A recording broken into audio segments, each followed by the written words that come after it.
Okay, so this is a talk through the fisheye mode. It's actually not just fisheye, it's effects, it's fun effects, and they're actually really cool. There's some amazing stuff in this setting. The most popular one I've been asked about is the fisheye, so let's start with that one.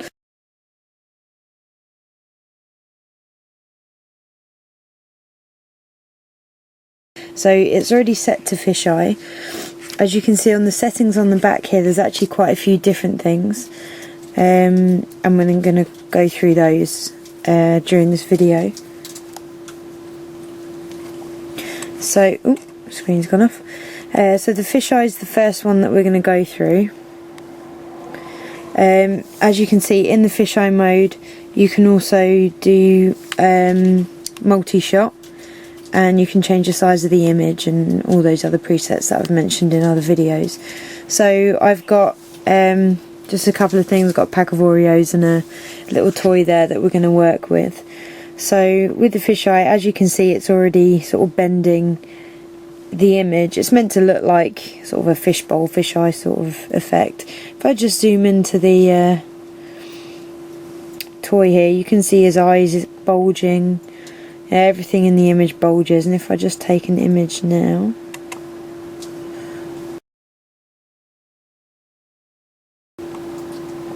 it keeps the colours and everything. It's quite funny when you're taking pictures of friends and you know, when you're messing around, you get some really cool effects. I'll put a couple of pictures that I've taken with it on here. Zoomed in a little bit too much there.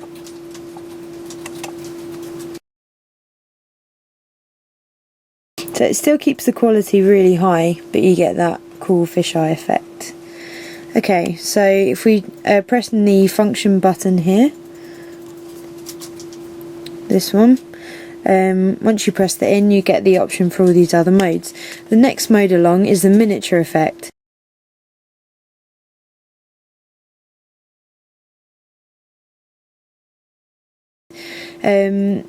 If we just go into that, what it does is it blurs the top and the bottom of the image. It's what a lot of people do when they photograph miniature objects. It's nice to have the object in focus but the rest of the picture blurred. So that's what this one does, and you can customize it quite a bit. If I just put the Oreos in here, so what we're going to do is blur everything else but keep the Oreos in focus. So to change our settings, just press the display button here, and what it will do is it will say you can select the focus range and location. So if you want the focus range to be in a different place, you can move it up and down the screen just using the up and down on the wheel. Don't know if the wheel doesn't change it.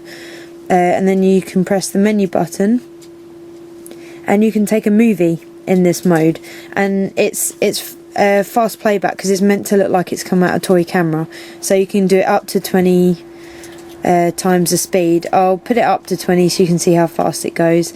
I'll do a video on it and you can see that in the final video that I put on how that comes out. If we press the display button again, use the zoom button, so that's this on top, and we can use the zoom in and out, and it expands or lowers the amount of the screen that's in focus. So as long as it's in this white box, it's in focus. So if I just concentrate on the Oreos, maybe I just want that middle strip in focus. So I'll just take a picture here. And the top and bottom of that image are blurred. What I do is I'll put the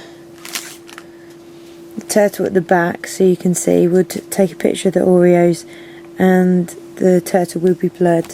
Picture of the Oreos, the box is a little bit too high up, so if I just press down, it's gotten more to where I want it, and I'll take the picture.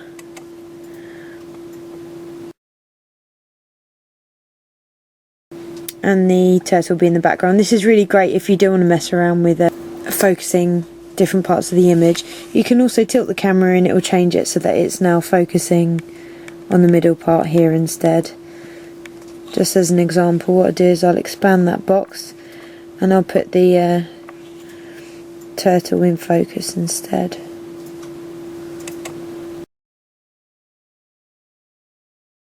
And And what I'll do is if I move that box down into the middle, that's the biggest you can make that box. It's to keep the effect with the top and bottom blurred. If you press the set button in the middle of this wheel, it will change what area is blurred, so it will change it to the other way up, so we can keep the middle of this picture blurred.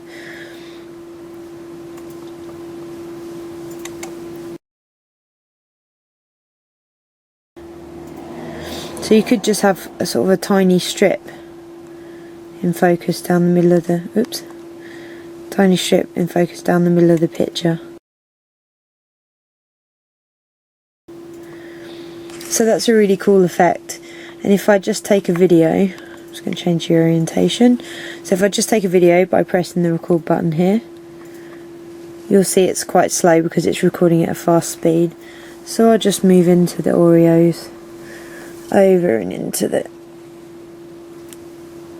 turtle here, and back again. And I'll play that back on the final movie so you can see how that comes out. If we just press display to get back to the main menu, press the function button, and the next one we've got is toy camera effect.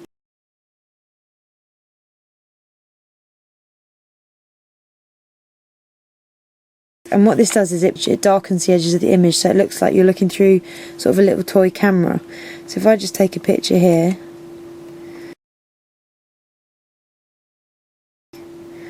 you can see that the edges of that picture are in shadow. It's quite a nice little effect. What you can also do is you can play with the colour temperature of this image. So if we just press the display button here, at the moment the colours are set to standard. You can use the arrows, the directions either side of the wheel to scroll through that, so you can see it's now giving it warmer colours. And this one's got cooler colours. I mean, it really does, it bleaches out the real colours. But it's meant to give quite a nice effect, and I believe that's what they're going for with the toy camera. So we can press display, go back, and it really is quite a nice effect to have that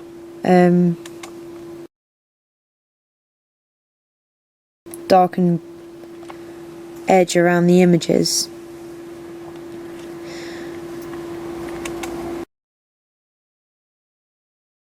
Okay, so next one, if we press the function button, we go along. These are monochrome.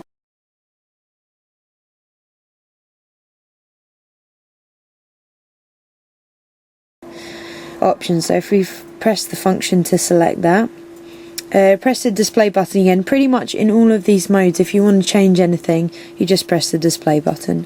So if I just press that one there, as you can see at the moment it's on black and white.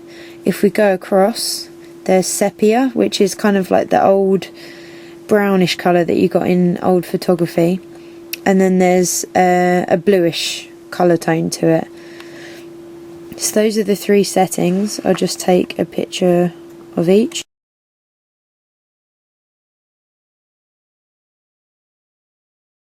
Now obviously a lot of these things you can do in post-production, but it's quite nice if it's not an image that you think you'd like to have in the original colours as well as with the effects, then it's quite nice to be able to have access to these effects on the camera. Most of these things I would do in post-production on Photoshop, but it really is nice to have the option on the camera.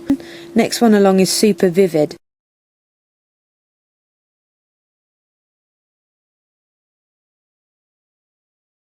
Now this really brings out the colours of the image. If I just take a picture here on this setting, I mean you can already see the blues and the yellows and the greens are really coming out strong. If I just switch back to automatic and take a picture here, now these are realistic colours. So if we just compare the two, so that's on automatic and that's on vivid, you can really see how it brings out those colours.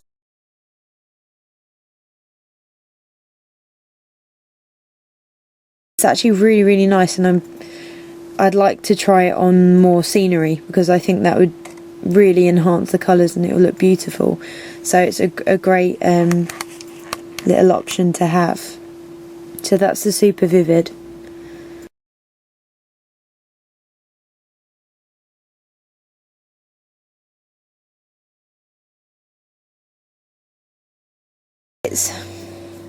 it basically brings the contrast up a little bit more. So if we go back to the image, you can see sort of like the creases in the material behind the turtle are quite pronounced. If we just sort of look at the Oreo packet here, it's like the old posters where it used to be all drawn, and you know, they've got these nice thick lines to them. That's the sort of look it's giving. It brings out the darker colours a lot more. It's a nice effect, but I don't know how much I would use it, to be honest. There's not too much you can customise with it.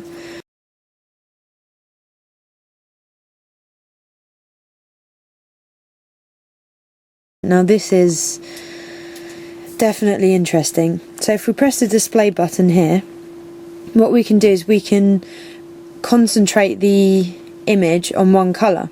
So if we zoom in on the yellow on the turtle, so make sure that that white box in the middle is filled with that yellow colour, and then we press the left hand side of the wheel, which would technically be the left arrow, and that box flashes and then fills with that yellow colour.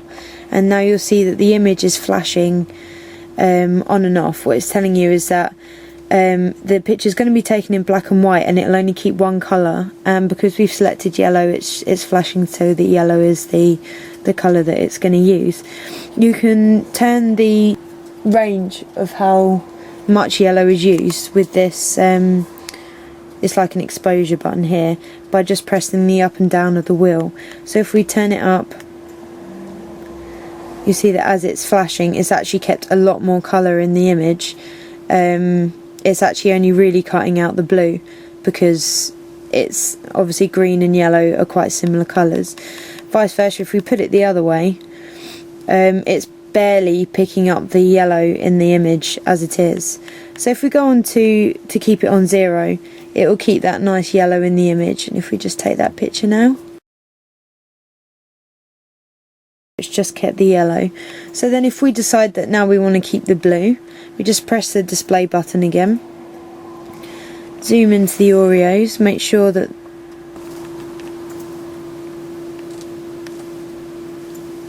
okay, so it's got the blue in the end. You can see it in the box.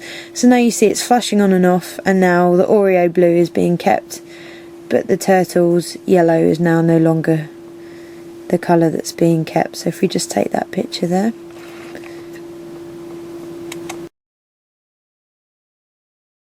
you'll see that it's kept the blue of the Oreo and everything else in black and white. I really love this effect. It's especially handy because quite often people like to do this. If you've got like a child wearing a red jacket, you quite often see people have edited it so the child's in black and white but the red really stands out. If that's the sort of effect you want, it's great to be able to do it through the camera, because in post-production that's not as easy. So it really is great. And because you can select the range, you might have, you want the sky blue but the trees to stay black and white, so you can get a range of blue rather than only getting one strip of blue across the sky, as an example. So yeah, it's a really nice effect to have.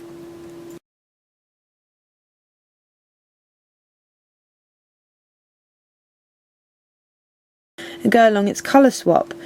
So using the same example, if we just press display, so we go into the options, at the moment I've actually got it set up to swap blue and yellow already, but just to show, if we zoom in so that the yellow fills the box, press the left hand arrow, and it's got that yellow there in the box. If we then decide that we want the blue to fill the other box, it's going to be tricky again. Press the right hand arrow, and now it's got those in the box. So if we zoom out, it's flashing to show you what colours are changing. Now all we're doing, we're not swapping both, we're only switching yellow to blue, we're not switching blue to yellow. And it's showing you here, yellow to blue, there's no arrow going the other way. So if we just take a picture, what you see is there's still a little bit of yellow on the turtle. So what we want to do is press display, You remember the up and down arrows that were on the other setting. If we just put it up, it means that more of the yellow is being covered. Actually, because there's a yellowish light in here, you can see that some of the covers and everything around the turtle's turning blue as well. So we just want to turn it back down again, so it's only his back that's flashing. So we've put it up to +2. Now if we take a picture now, just press display to exit this menu. Take a picture now. You should see that in comparison there's a lot more blue on that one than there was on the previous. So just to show you that from the other way around, if we press the display button, now we're going to change blue to yellow. So if we press the left hand arrow on the Oreo packet, select the blue, and now we want to change that to yellow.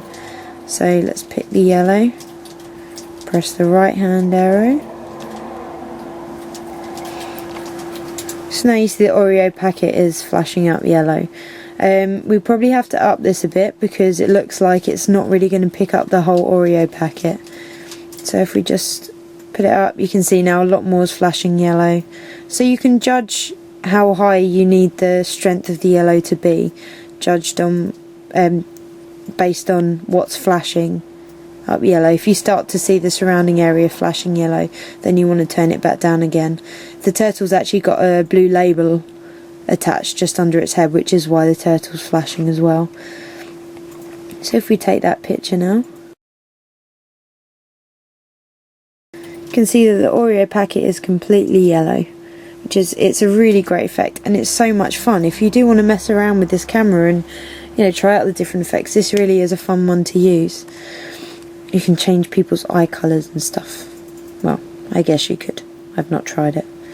So let's press the function button. Oh, we're back to the beginning. So those are the fun settings on this camera, and they really are great fun to use. So I hope you have fun using them, because I do.